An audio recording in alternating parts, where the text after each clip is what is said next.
Brasil, né? E como superar o atraso e a depressão de desenvolvimento da metade sul do Rio Grande do Sul, né? Muito bem, então o senhor começa já contestando... Só para animar aqui, porque o Maksud tem uma inteligência exuberante, aliás, os outros também, então vamos ajudar o povo a pensar. Pois não. Foi o que ele propôs por primeiro.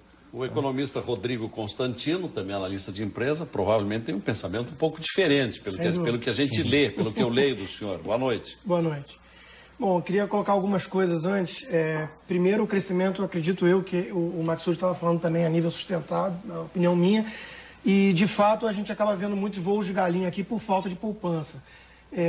Poupança no Brasil não existe por um problema estrutural, não vale a pena falar todas as causas disso agora, mas, na minha concepção, a solução passa por redução de gasto público. Quando o governo baixar gasto, as pessoas vão poupar mais. Permite uma parte? Claro. Em qual ponto? Reduzir gasto também acho que é sempre uma coisa que me soa musicalmente muito bem. Em que lugar? Bom, 36 ministérios, Ministério da Pesca... Então, vamos extinguir todos. Quanto se economiza? Não faz sentido. Vamos parar de dar financiamento para a ONG, para o MST. Tem espaço. É outra coisa. Sim, mas isso dá bilhão? Chega em bilhão, chega. Reduzir funcionalismo público. Então vamos pegar isso para depois a gente desdobrar essa conversa. Reduzir funcionalismo público em qual área? Em qual área? Vamos propor. Eu sou campeão de demissão de servidor ocioso contratado por cartão de político. Fui prefeito de uma capital, governador de um estado e fiz. Mas lá eu sabia o que estava fazendo e sabia quanto economizava e sabia qual era a legitimidade. No Brasil, nós temos muito menos serviço público do que é necessário, no mínimo. Com 36% de arrecadação de imposto sobre PIB. Para serviço da dívida. Não é verdade. É aí que está. O maior gasto corrente brasileiro em regime não inflacionário é a dívida. São os juros. É o financiamento do rentismo que faz a folga de 70 mil brasileiros. Isso não é mais a realidade atual. Não é? Cada vez menos. Vamos aos números. Cada vez menos. Vamos aos números. O PAC hoje é o maior investimento dos últimos 15 anos da União Federal, 18 bilhões. Nos últimos 12 meses, o Brasil pagou 162 bilhões de reais de juros. Sim, os juros não veio do nada. Não existe. O governo gastou. Agora, Gastou? Eu acho até temerário falar que eu não tenho onde cortar gasto num governo desse tamanho e ineficiente desse jeito. Todo mundo que precisa ir numa repartição pública tem ideia de como é que são os serviços. Eu sou adepto disso, eu quero saber aonde nós vamos achar 1 bilhão. 1 bilhão. Eu acho que essa discussão... Desculpe, Ciro. Não, vamos nessa. Porque se existe inteligência exuberante... Senão o pessoal dorme aí. Inteligência exuberante é sua. O problema, eu acho que nós estamos discutindo aqui coisa de número, onde vai tirar, onde não vai tirar, etc. Eu acho que o problema não é esse, não é? E você sabe disso. Não adianta onde que vai tirar 1 bilhão, quantas pessoas limitar e tal. Esse é um negócio para se estudar de alguma forma ou de outra.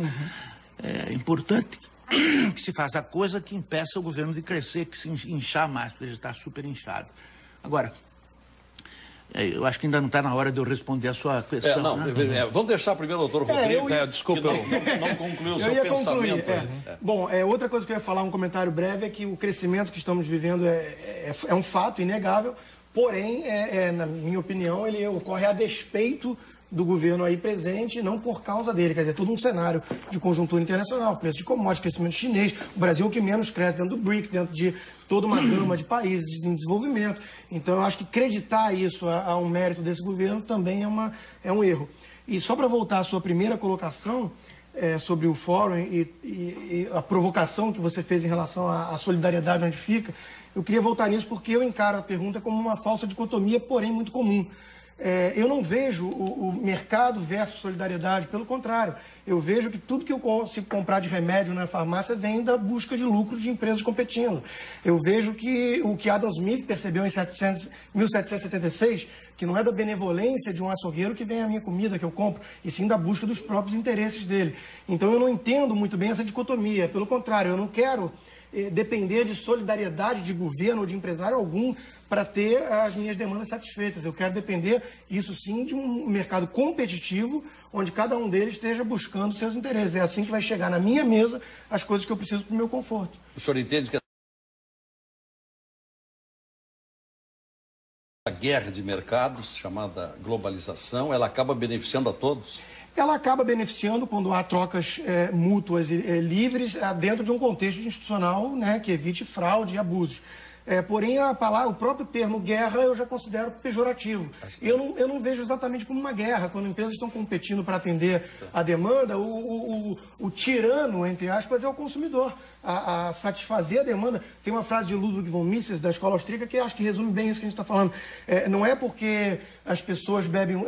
existem destilarias que as pessoas bebem uísque. É porque as pessoas bebem uísque que existem destilarias. Quer dizer, primeiro vem uma demanda. Depois as pessoas têm que competir no livre mercado para atender essa demanda. Não é mais moderno esse raciocínio. Por que não? Não é porque um africano miserável está informado pela televisão de todo o padrão de consumo que é referido crescentemente à felicidade. E ele não dispõe da menor chance de acessar a isso. Estou falando dos africanos para não falar dos nordestinos. Esse é o lado do pejorativo. Mas quem não está protegido da propaganda que induz mas não é propaganda. Não é propaganda, política. Nem eu acho que deva se restringir o acesso das pessoas. Minha opinião é um pouco complicada, porque eu não gosto de manual. A questão é assim, falamos do Brasil. O Brasil é uma potência intermediária, nós somos a 15ª economia industrial do planeta e temos o que perder. Ponto final, nós temos o que perder.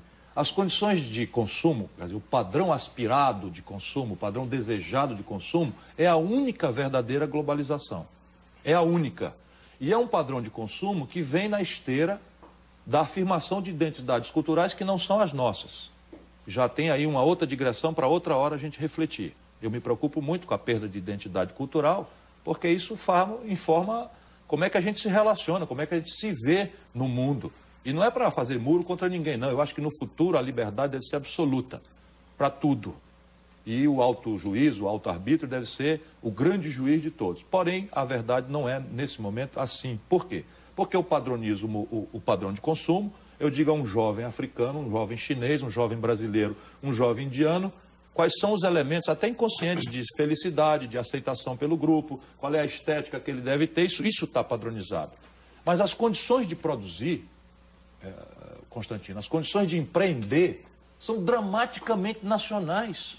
É o que eu vou refletir amanhã com a garotada, com a companheirada lá no fórum. As condições de empreender reais, esqueça qualquer paixão ideológica e vamos refletir sobre isso. Primeiro, a condição de financiamento é global? Cada vez mais, sim. Cada vez menos é assim, pelo amor de Deus? Não, você tem dinheiro. Cada vez menos é assim. A condição de financiamento hoje no mundo, o Brasil desconta um duplicata aqui em Porto Alegre, hoje à tarde, 1,75 ao mês. Você toma emprestado a 1,75 ao ano no Japão. Bom, na Europa, nós temos que fechar a roda. Mas vamos aqui, o domínio tecnológico. Temos que fechar aqui. Primeiro o doutor Rodrigo, depois tem que falar... Só 3 assimetrias para a gente deixar... O domínio tecnológico é disponível globalmente? Pergunta se o Brasil pode vender avião Tucano para a Venezuela.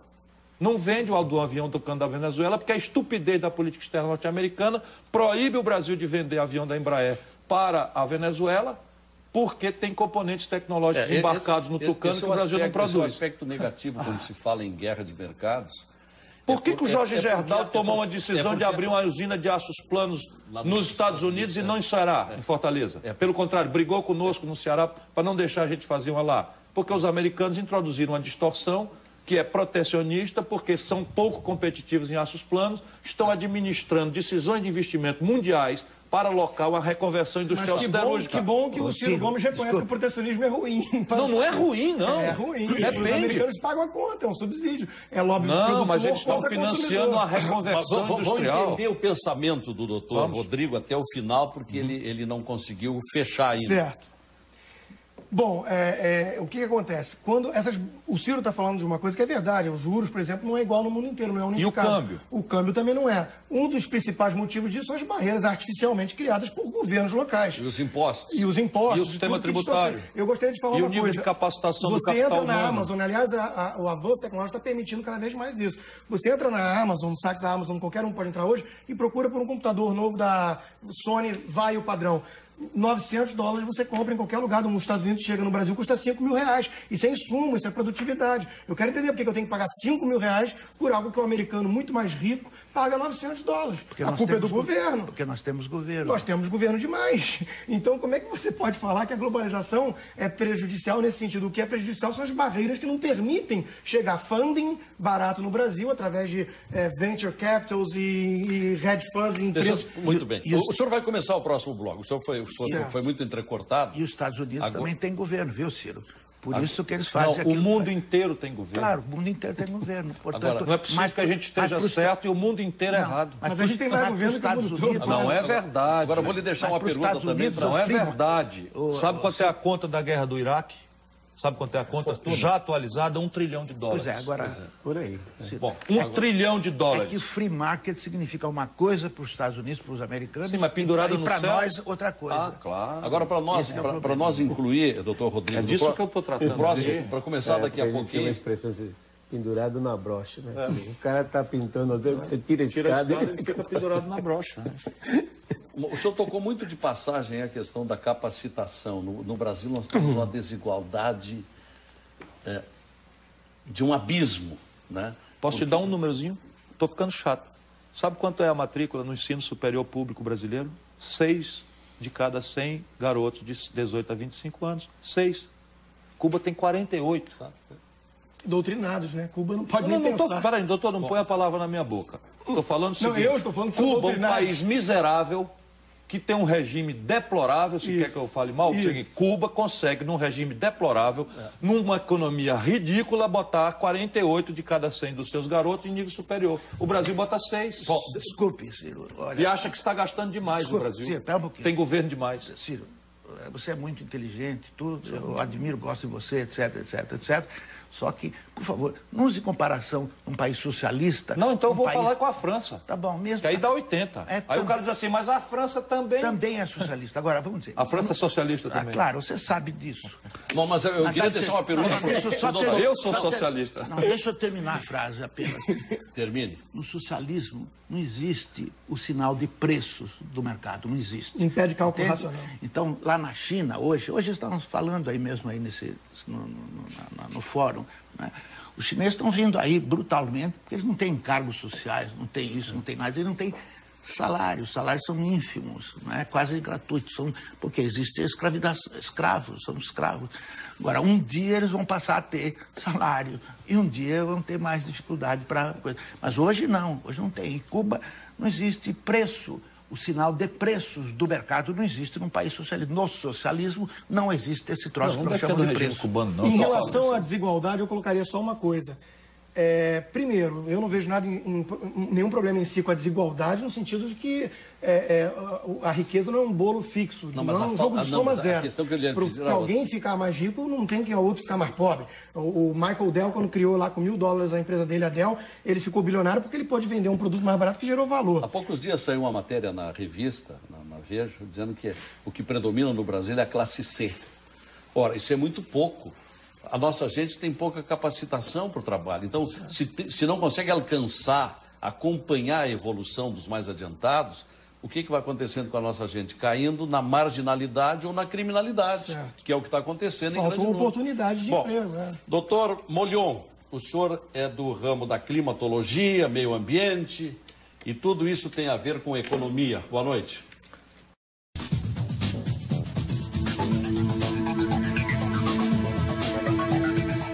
Agradável. Nós estamos sentindo que, sob o título Mercado é o Mundo, se permite um seminário de dias e dias, e tudo será resumido amanhã no único dia. Então imaginem trazer esse tema para 4 especialistas durante 1 hora e 5 minutos nesse programa.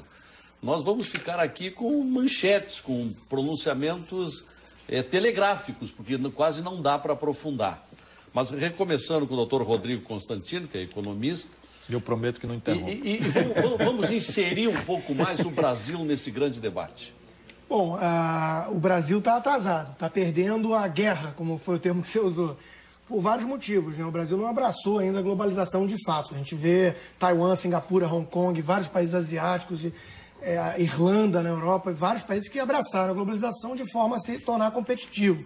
No Brasil, como foi mostrado hoje em algumas palestras, quer dizer, abrir uma empresa é uma tarefa árdua, fechar é impossível. Tem que encarar de cara 40% quase de carga tributária, uma burocracia asfixiante. Quer dizer, tudo isso somado torna o empreendedorismo no Brasil uma coisa quase uma prática proibitiva. Então, dentro desse contexto, o funding não chega, os juros é alto porque falta poupança que gera oferta monetária para baixar os juros.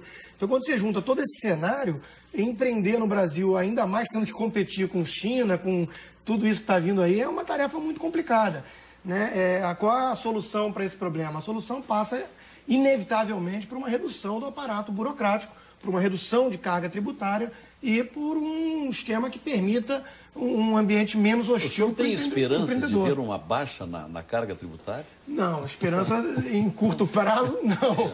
Eu acho que a gente trabalha no campo das ideias para ver se um dia o país muda. Um dos requisitos fundamentais para estimular esse desenvolvimento ele é um devaneio. No curto prazo, concordo, mas aí que está. Felizmente, as forças que vêm de fora dos mercados são muito poderosas, né? A gente vê... Posso dar só uma informação? Não, é uma informação. Que a gente vai indo. Acabaram de revogar a CPMF. Que isso? Acabaram de revogar a CPMF, todas as providências restam só 78 tributos. Não, tudo certo. Não, peraí. Deu para ver que ela não fazia falta. O doutor Constantino tem aquela coisa que tem o condão de me desorientar se eu não tivesse já 50 anos. A questão é a seguinte, eu não sou defensor de burocracia, de corrupção, de Estado balofo, de nada. Portanto, vamos tratar a coisa onde ela tem que estar. A carga tributária brasileira cresceu de 27% do PIB, quando eu era ministro da Fazenda, dia 1º de janeiro de 1995, para 35% no dia 1º de janeiro de 2003, quando o Lula tomou posse. E eu não vi essa efervescência, você também era muito moço, não tem culpa, mas eu não vi a ideia. Sim, mas eu escrevi sim.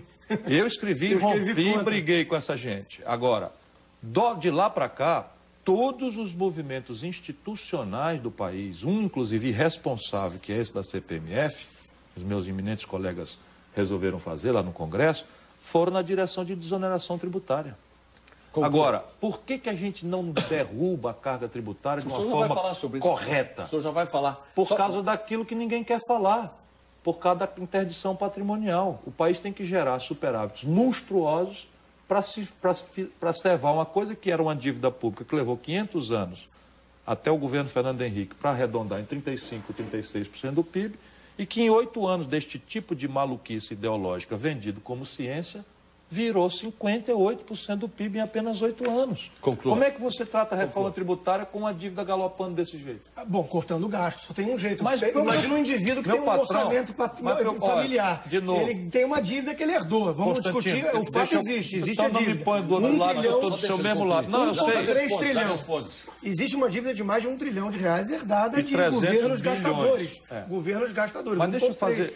Se a família tem um Deixa eu aproveitar a sua inteligência. Uma dívida desse tipo, só tem um jeito de cortar que eu conheço, não existe mágica.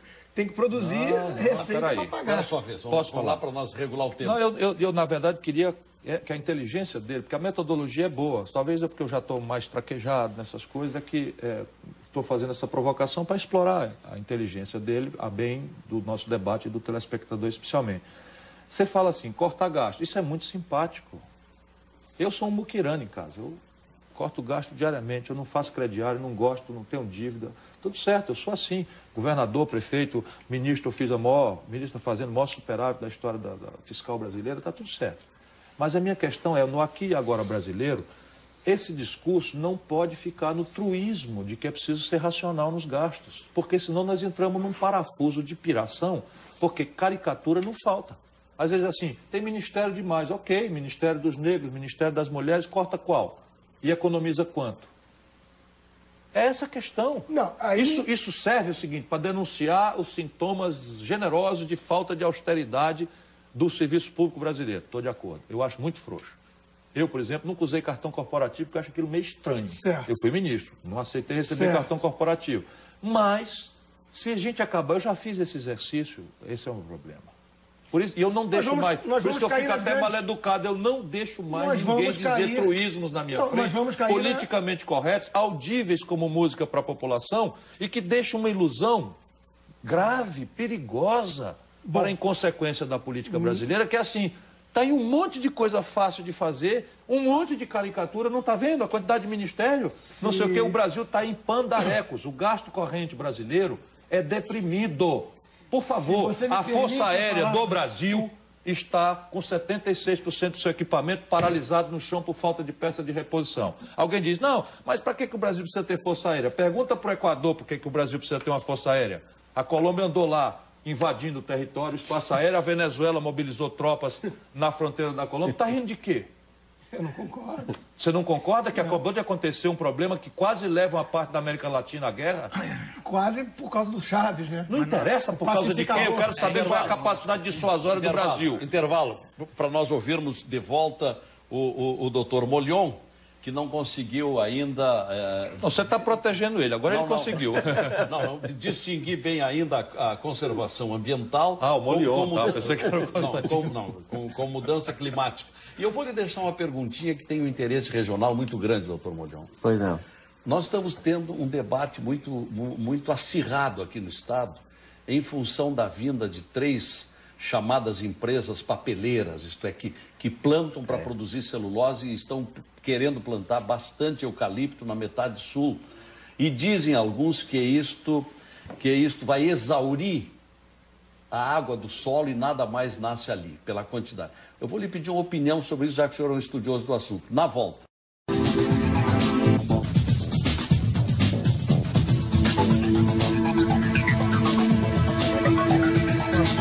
O mercado é o mundo, nós transformamos em pergunta o que o Fórum da Liberdade torna como afirmativa.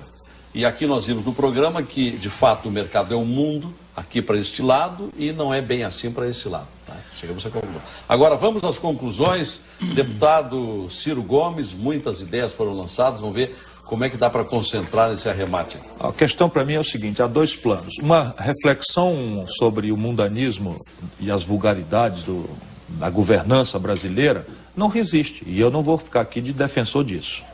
Nós estamos aqui num debate que pretende montar aí uma concepção de economia política. E eu não conheço, pode ter a maior diversidade institucional, fruto da variedade cultural da humanidade, não conheço nenhum experimento exitoso de desenvolvimento no planeta que não tenha por detrás de si alguns fenômenos. O Henri Maxud, como brilho de sempre, destacou: sólido nível interno de poupança. A única exceção é a Norte América, que tem poupança zero e se desenvolve assim mesmo, desde o pós-guerra, por uma atipia. Imprime o dólar, que é reserva de valor, que não se realiza lá, o que seria a maior hiperinflação do mundo. Segundo, sólida coordenação estratégica entre um Estado empoderado com um empreendedorismo ativo. Aí você diz, mas na América, todo o protagonismo norte-americano, passei um período estudando lá, é esse encontro entre o empreendedor individual e a coordenação estratégica do governo norte-americano. Por que a América é a locomotiva da tecnologia do mundo? Por causa da encomenda aeroespacial e militar feita a trilhões de dólares pelo governo americano. E por que o aço americano agora está passando um processo de reconversão? Porque o governo americano, desde o Reagan, que era ultraconservador na retórica, thatcherista, chamou lá uma reunião que eu conheço, as atas, em Camp David, e perguntou por que estamos perdendo a batalha para os japoneses. E dali saiu uma coordenação que mexeu com o horário de criança na escola para estudar matemática, até os padrões do motor de 4 cilindros dos Estados Unidos, para mudar um padrão. E o terceiro movimento é um sólido investimento em gente. Só há explicação possível na imensa diversidade institucional do planeta nesses 3 paradigmas. O Brasil está melhorando nos seus fundamentos de poupança, mas não é sustentável. Temos que consertar a previdência social e fundar entre nós um regime de poupança de longo prazo que se vincule ao investimento de longo prazo. Isto é uma tarefa praticável no Brasil, mas não é cortando gasto nem transformando o trabalho numa mercadoria sujeita à lei da oferta e da procura, porque gente não é bode para você fazer isso, na minha opinião. Segundo, reformar o sistema de tributos não significa dizer reduzir carga tributária, como irresponsavelmente se fez agora, e está aí o Rio de Janeiro com 55 mil casos de epidemia de dengue, 67 mortes, e os postos de saúde abrindo às 8 da manhã e fechando às 5 da tarde. E aí o juiz dá uma ordem para abrir de noite e diz, não tem um médico. E o cara diz que tem gasto corrente demais. E os professores mal remunerados dando uma educação imprestável para a esmagadora maioria das crianças. Verba da saúde exatamente agora? Cortou agora, vai cortar pesado. Pois é, mas... Vai cortar pesado porque tiraram 40 bilhões. Poderia cortar? Sim, meu companheiro, o problema é que não há almoço de graça. Não tem almoço de graça. Sim, mas deve Se tu quer fazer graça com os pagadores de CPMF e tira 40 bilhões, aí tu tem uns problemas. Por exemplo, pode atrasar a folha de pagamento do funcionalismo? Não pode. Lá vai a primeira despesa. Pode não pagar os aposentados e pensionistas? Não. Já vai a segunda despesa. Pode cortar o Bolsa Família? Nós achamos que não. Porque é o prato de comida que tem 11 milhões de famílias e mais nada. Isso é um programa de segurança alimentar. Terceiro, quarto, Pode cortar o investimento? Se cortar tudo, não corta nada, senão 18 bilhões de dólares. Vai cortar onde? Na difusa despesa da saúde. Cansei de avisar, vai acontecer. Agora, o Estado brasileiro é raquítico? Doutor Constantino. Não, o Estado brasileiro não é raquítico, por favor. Não ponha a palavra na minha boca. Não, eu estou concluindo. O que eu só digo é o seguinte, a Suécia, a Dinamarca, a Noruega são países de altíssimo desenvolvimento humano, onde o Estado é 2 vezes o tamanho do Estado brasileiro. Doutor Rodrigo Constantino, sua vez. O índice de liberdade econômica mostra que esses países escandinavos são muito mais livres que o Brasil. Eu queria falar... Uma carga tributária de 54% do PIB. Então, riqueza antes. Aparentemente, o buraco é mais embaixo. Eu gostaria de lembrar ao Ciro Gomes e aos espectadores que se dirigismo, o planejamento central, fosse solução e a máquina, a locomotiva do mundo que é os Estados Unidos fosse fruto disso, eu não entendo porque a União Soviética com o Sputnik e tudo que fez... Quer que eu explique? Deixa eu só tentar terminar. Porque não é isso que eu estou defendendo. Chegaria lá. Eu gostaria de falar... Não, eu sei que não é isso que você está defendendo. Estou falando que o dirigismo estatal, o planejamento de cima para baixo... Coordenação é espontânea. Coordenação estratégica. Eu acredito em coordenação espontânea, livre mercado. A questão da educação, gostaria de mencionar também que não é uma panaceia. É óbvio que tem que ter investimento em educação, principalmente de base. Só que não é panaceia. O caso que o Maksud já lembrou da União Soviética, o próprio caso de Cuba, que o Ciro Gomes trouxe, que tem muitos universitários, eu gostaria de lembrar que tem muito universitária se prostituindo e universitário dirigindo táxi, engenheiro dirigindo táxi, porque a Alemanha foi dividida em duas, era um povo com uma educação muito parecida, uma desabou, a outra prosperou. Qual foi a diferença básica entre as duas? Liberdade econômica. E liberdade econômica é o que falta nesse país. Estamos em 100º lugar no índice de liberdade econômica do Heritage, do Fraser Institute e por aí vai. Então não adianta, se você investir em educação, se você botar um Estado dirigista que vai meia dúzia de clarividentes dizer qual o setor que tem que ser puxar a demanda, investimento e tudo isso, sem liberdade econômica não vai para frente, não adianta. Professor Luiz Carlos Molion, suas conclusões. Bom, as minhas conclusões vou deixar para pensar, estou falando muito em aquecimento global, e amanhã eu vou mostrar